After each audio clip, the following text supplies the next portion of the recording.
Okay, this is Saturday, October 22nd, 2022. And I'm back out here. I'm going to install this ring gear onto the differential, the Auburn gear limited slip differential. So what I have here is a socket, and I'm going to set the press on it with some hold down force so I can put the bolts in and torque them to spec. Now this is a reproduction of the original shop manual for this Jeep.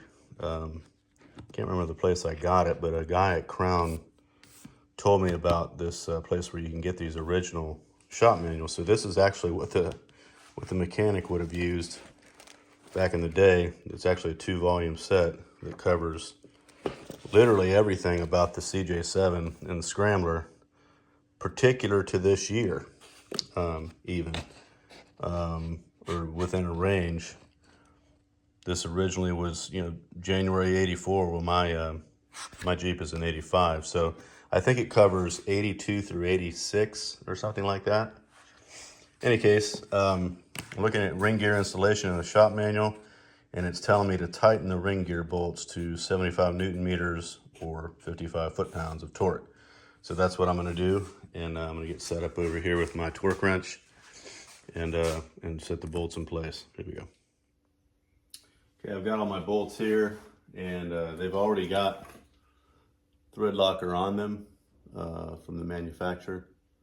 And so I'm going to go ahead and get these in and get them started, and I'll be back.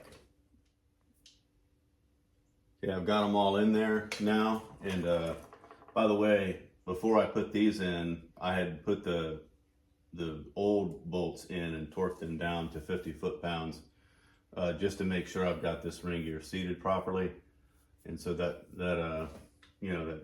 gives me a set of assurance that it is.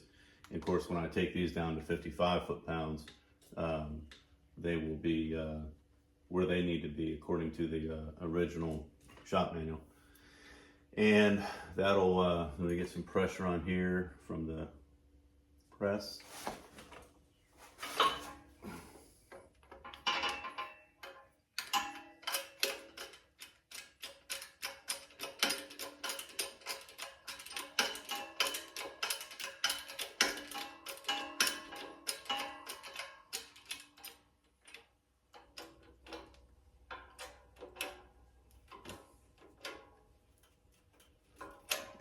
Enough. All right, so now I'm just going to torque these down. I've got my torque wrench already set to 55 foot-pounds, so I'm going to torque these down. I'll get them all tight to begin with, and then start torquing. Okay, I'll be back. All right, I'm ready to go. So I'm going to have a seat here and go to town torquing these. 55 foot-pounds.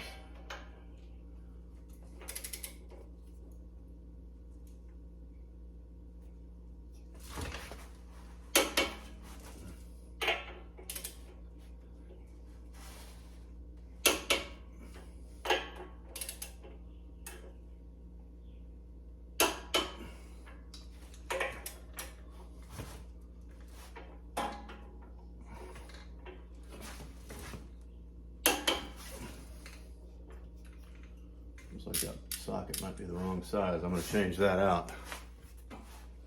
All right. These are slightly smaller head than the other ones. 3/4.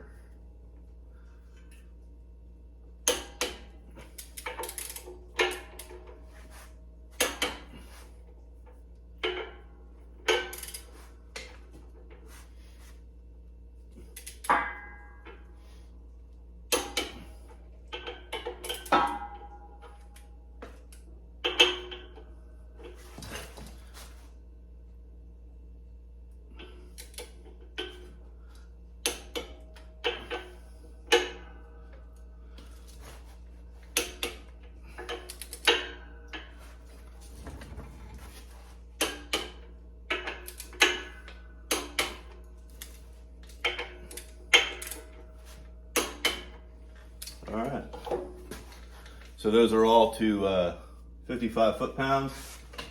I'm gonna relieve the pressure here.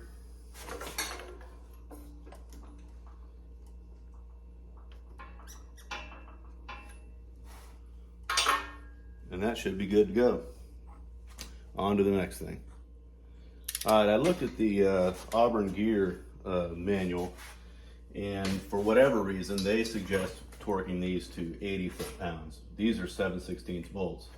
They give the spec for a 3/8 bolt at being 50, 7/16 being 80, and if it's a 1/2 inch bolt, it should be 100 foot-pounds. The manual, original shop manual, like I said, says 55.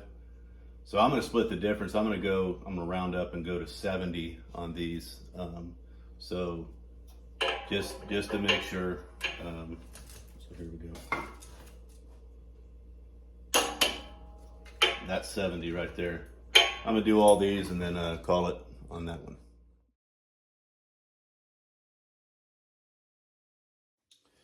All right, what I have here is the original axle. I don't know which side it is, but I guess I'll figure that out when in time comes. But anyway, I've got to get this backing plate off. I don't have the right size socket to use my impact to get that castle nut off of there. So what I've done here is I've put the thing in a vise, or in the press, and I've got a socket that is, you know, just large enough, but not too large to put some pressure on the end of the shaft right there. I've got a little bit of room there. And so I put some pressure on it, and now I'm just gonna use this crescent wrench to get that thing off of there. And then the goal will be, once this is off, is to press that shaft down through to get it off of the backing plate. So hopefully this is gonna work. Okay. Got that loose, so I'll get that off of there and be back.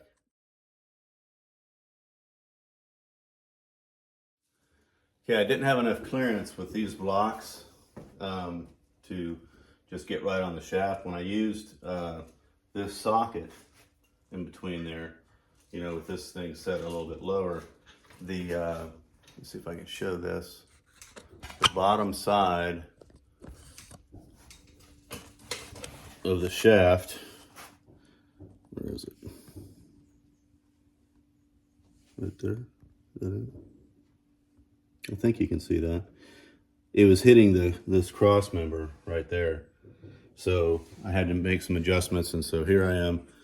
Sorry for the camera moving around like this. Trying to, so here I am. I've just changed my blocks out and resituated things. So I'm gonna try to do it without the socket there.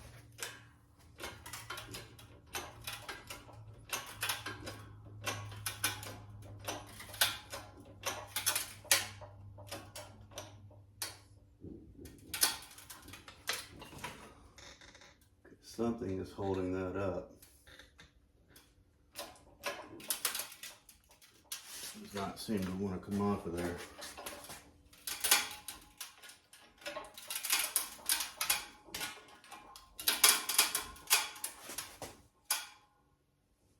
All right, I'm gonna have to investigate that. I looked at the manual. The manual says that you can use a wheel hub puller on that. So it may be, I'm not sure what would be holding it. I'm gonna have to look at that a little closer, but I'll get back to you guys. Learn as we go. Okay, I've got this manual also, which I got the idea of it from the You Can Do It Too guy.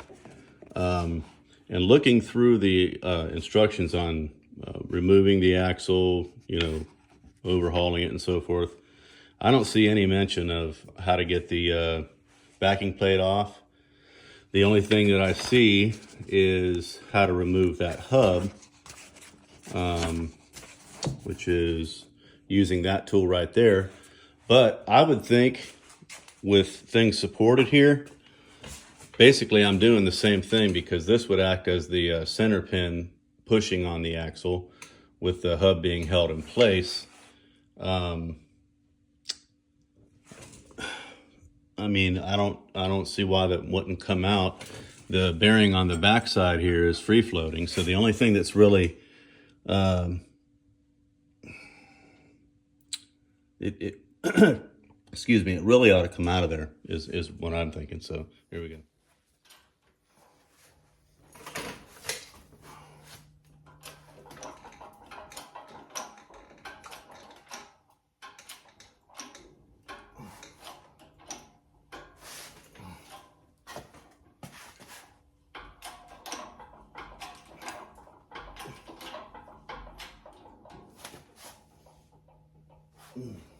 Man. Pause again.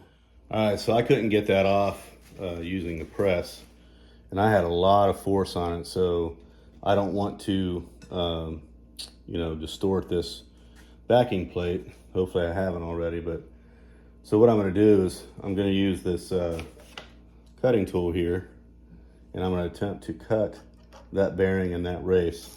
Once I do that, I can pull the backing plate off in that direction. I don't need any of this stuff up here because all of that's going to be replaced anyhow. I could even cut this shaft in half because although that'd take a long time, so I'm not going to do that. I couldn't get to it anyway, but I think I can get to this and cut those off, and then once that's done, I can pull that backing plate off, get it cleaned up and painted. So here we go.